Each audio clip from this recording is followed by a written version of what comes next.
एक सॉरी से तुम्हारी जिंदगी अच्छी बन जाएगी।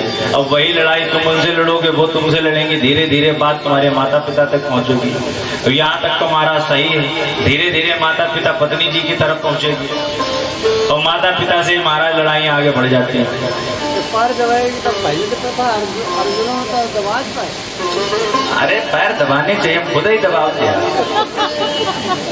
दबाने चाहिए पैर, ये बहुत जरूरी।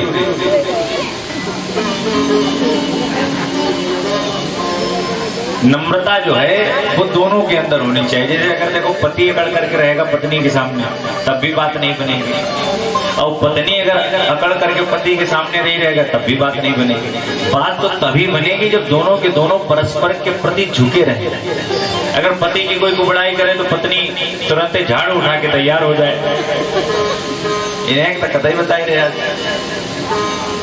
अब जैसे कि मान लो और ससुराल पक्ष का कोई आ जाए और आकर के पति जी को उल्टी सीधी सुनाने लगे। अब यहाँ पर सबसे बड़ी व्यक्ति गलती क्या है? अब व्यक्ति बैठा है, जैसे पत्नी जी के घर परिवार वाले आए, अब कोई बातचीत हो गई, कोई बातचीत दूर तक बात पहुंच गई, और पत्नी जी के भाई पिताजी इत्यादि आकर के बताओ दामाद जी को सुना रहे हैं, और पत्नी चुपचाप बैठ करके सुन रही। बस यहीं से तो लड़ाई प्रारंभ होती। तुरंत ही उठाओ झाड़ू और लगाओ 2-3, बस तुरंत ही मामला सब लाइन पर आ जाए।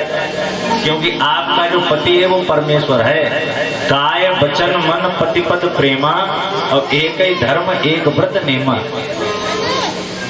हर तरीके से आप अगर पत्नी के हैं और पत्नी हर तरीके से अगर पति की है, तो महाराज कभी लड़ाई झगड़े होते हैं, हमारे कबहू नहीं हो रहे।